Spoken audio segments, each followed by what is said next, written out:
सच बोलने वाली बहू। देखो ममता, मैं आज ऑफिस जाने के मूड में नहीं हूँ। किसी का फोन आया ऑफिस से तो बोल देना कि मैं घर पर नहीं हूँ, किसी जरूरी काम से गांव गया हूँ। ठीक है, मैं चला सोने, बाकी मैं संभाल लूंगा। ममता बेचारी, जैसा नाम वैसा ही नेचर। ना कभी झूठ बोला, ना फरेब, ना किसी से चालाकी की, ना किसी की पंचायत।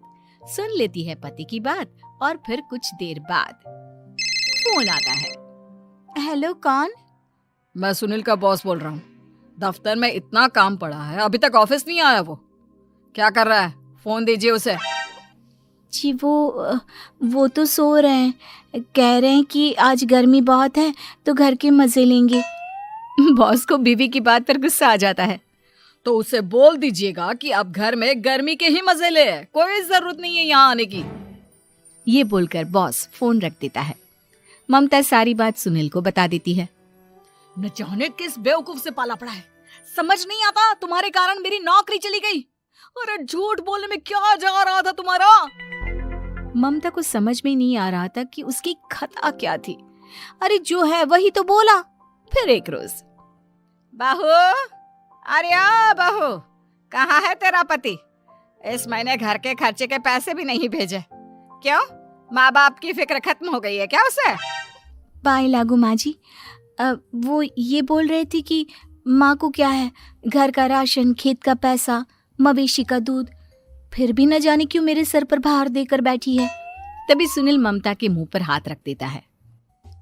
क्यों रे कलमुँह है, हटा बहू के मुंह से हाथ। अरे क्या क्या बोलता है तू? वो तो इसकी झूठ बोलने की आदत नहीं है, इसलिए पता चल रहा है। देख मेरी सास कितनी शरीफ है। हाँ, तेरी माँ तो मोहल्ले की बदमाश है ना, और तेरी सास शरीफ है। बेटा ममता को देखता है और गुस्से से बोलता है। अब खड़ी खड़ी देख क्या रही हो? और भी कुछ कहना है क्या? माँ आई है ना, जाकर छाछ ले आ ठंडी वाली। ममता अंदर चली जाती है। माँ, इसके सच बोलने की आदत के कारण मेरी नौकरी जाते जाते रह गई।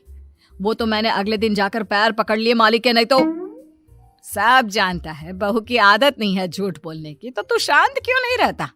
क्यों उसे झूठ बोलने को बोलता है?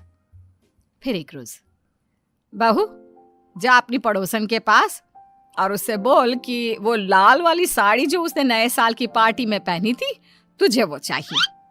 ना माँ जी, मुझे नहीं चाहिए। वैसे भी कल जिस शादी में जाना है ना, वहाँ के लिए तो मेरे पास काली साड़ी है। सास सर पर हाथ रखकर, अरे बुद्धू, मुझे चाहिए साड़ी।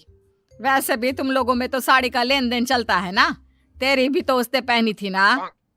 हाँ माँ जी, वो क्या है ना, हम दोनों के कपड़े एक दूसरे को आ जाते हैं। मैं ले आती हूँ आपके लिए साड़ी।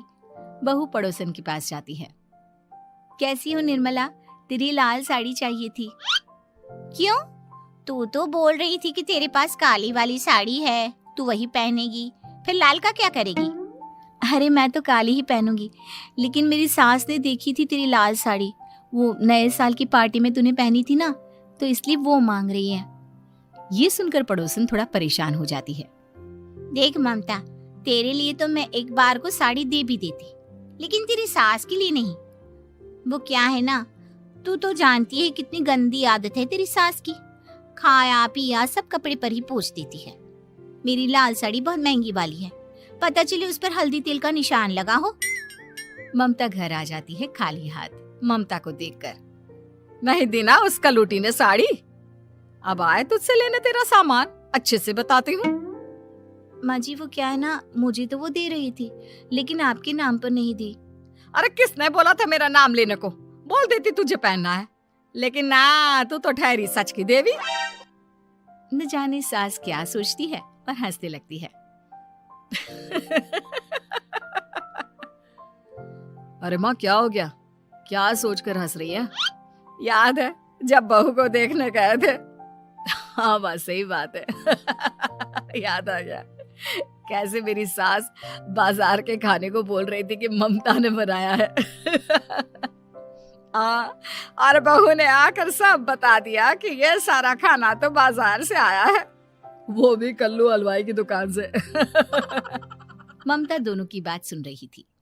हाँ माँ जी, वो कल्लू हलवाई का ही था। मुझे तो आज तक पता नहीं चला कि माँ ने क्यों कहा कि मैंने बनाया है।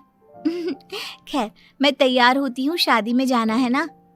पूरा परिवार शादी में जाता है, जहाँ खाना वाना खाकर सभी बैठे होते हैं कि एक औरत ममता की सास से कहती है, क्या बात है बहन जी, मेरी आपकी बात हुई थी तो आप तो बोल रही थी कि लाल साड़ी पहनने वाली हैं, तो मैंने ये काली पहन ली। पता होता कि आप लाल नहीं पहन रही हैं तो मैं ही अपनी लाल पहन आती। अच्छा जी, तो इसलिए पूछा जा रहा था। अरे इतनी साड़ियां हैं कि क्या बताऊं। मैंने सोचा तो था, पर ये सामने दिख गई तो यही पहन लिया। अच्छा, मेरी तो तैयारी काफी दिन से चल रही थी, फिर भी आज ऐसा लग रहा है कि ठीक से तैयार नहीं हुई मैं। तभी आ जाती है हमारी सच्ची बहू, ममता बहू। आंटी जी, वो क्या है ना, पड़ोसन की लाल साड़ी माँ जी को पहननी थी, लेकिन आप तो जानती है माँ जी की आदत, सारा खाया पिया कपड़ों पर ही पोंछ देती है, तो उसने साड़ी देने से ना ऐन वक्त पर मना कर दिया, तो अब इन्होंने ना मेरी साड़ी पहनी है। औरत ममता की सास को घूरती है, अरे मांग कर ही साड़ी पहननी थी क्या? हम जैसे तो खुद की ही साड़ी पहनते हैं, चलो चलते हैं। सास का गुस्सा अब ममता पर फूट पड़ता है। अरे क्या जरूरत थी ये बात सबसे कहने की? अरे घर की इज्जत का कोई ख्याल है कि नहीं तुझे? हाँ, मैंने क्या बोल दिया माँ जी? मुझे क्यों डांट रही है? मेरी गलती क्या है? ममता को रोता देख सुनील आ जाता है। अरे माँ, क्या हो गया? पता है ना शादी का माहौल है। सास सारी बात बेटे को बता देती है। देख रहा है तेरी बहू का हाल। अरे इस लड़की को तो ये भी नहीं पता कि कब कहाँ क्या कैसे बोलना है। अरे लेकर जा इसे यहाँ से। सभी घर आ जाते हैं। सास का मुंह तो फूला ही रहता है कि एक दिन। चलो बेटा, बहुत दिन तुम लोगों के साथ रह ली, अब चलो। वैसे भी ऐसी बहू के साथ समय कैसे कटे, जो ना झूठ बोलती है ना लोगों की चुगली करती है। अरे गांव में ही ठीक हूँ मैं, कम से कम 4 घर की खबर तो मिलती रहती है, वो भी मसाला डालकर। कैसी बात कर रही है माँ? अभी तो आई है, रह जाना, कितना अच्छा लगता है तेरे रहने से घर। तभी ममता आ जाती है। अच्छा लगता है, लेकिन आप तो बोल रहे थे कि न जाने कब तक रुकेगी, जाने का नाम ही नहीं ले रही। जाए तो कम से कम घर में थोड़ा सा फ्री सा तो फील करूं, यही बोल रहे थे कल माँ जी आपके लिए। सास बेटे को देखती है, लेकिन क्या कहती बेचारी, जब अपना ही सिक्का खोटा हो। चली जाती है चुपचाप गांव। फिर एक रोज घर की घंटी बजती है। सामने खड़ा होता है सुनील का बॉस। सुनील है क्या घर में? वो क्या ना, मैं यहाँ से गुजर रहा था तो सोचा थोड़ा ऑफिस का काम डिस्कस कर लूं। ममता कुछ कहती कि तभी वहां सुनील आ जाता है। अरे बॉस, आप आइए आइए। क्या बात है, घर तो बहुत सुंदर है। वैसे भाभी जी, आपकी खूब बातें सुनी है कि आप कभी झूठ नहीं बोलती। ये तो पता नहीं, लेकिन हमेशा सिर्फ कुछ न कुछ ऐसा बोल देती हूँ जिससे परेशानी हो जाती है। मैं ऐसा नहीं चाहती, लेकिन क्या करूँ। खैर, बॉस कुछ देर रुकता है, काम की बात होती है। ममता के साथ सब चाय पीते हैं और जैसे ही बॉस जाने को मुड़ता है कि क्या जी, कितने नेक इंसान है, फालतू ही आप खड़ूस और निकम्मा बोलते हैं इन बॉस को। अब क्या, बॉस के कान तक खुद के लिए अनमोल वचन पड़ जाते हैं। और फिर ओह, तो ये बात है। और क्या कहता है ये? अरे बॉस, आप भी किसकी बात पर विश्वास कर रहे हैं? अरे इससे तो ये भी नहीं पता कि आलू प्याज कहाँ रखा है। अरे ये क्या जाने क्या बोलना है क्या नहीं बोलना है। मतलब जो मुंह में आ रहा है बोले जा रहा है। भाभी जी, आप बताइए।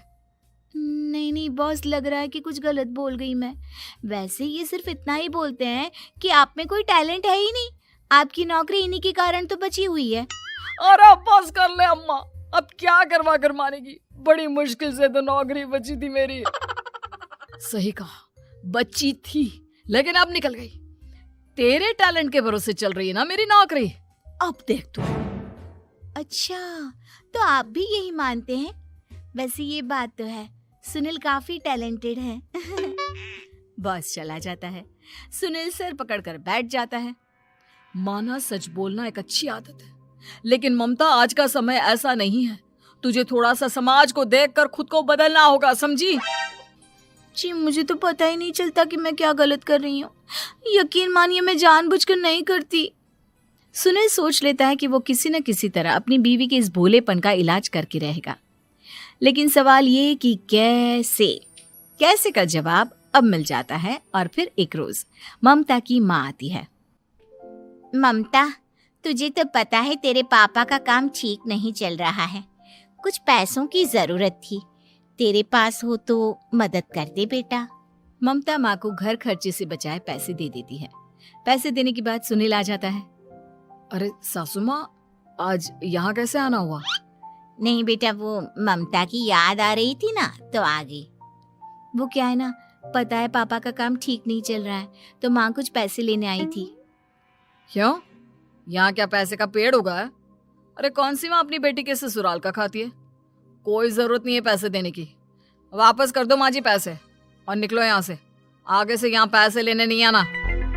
सुनील ये बोलकर निकल जाता है। उसके जाने के बाद, बेटा ममता, तूने मेरी बेइज्जती कराने के लिए यहाँ बुलाया था क्या? अरे छोटा सा झूठ बोल देती तो तेरी माँ की इज्जत बच जाती, लेकिन चलती हूँ मैं।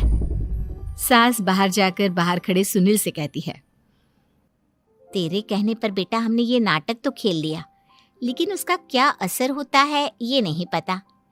थोड़ी देर बाद सुनील घर आता है। देखिए, मुझे मेरी गलती का एहसास हो गया है।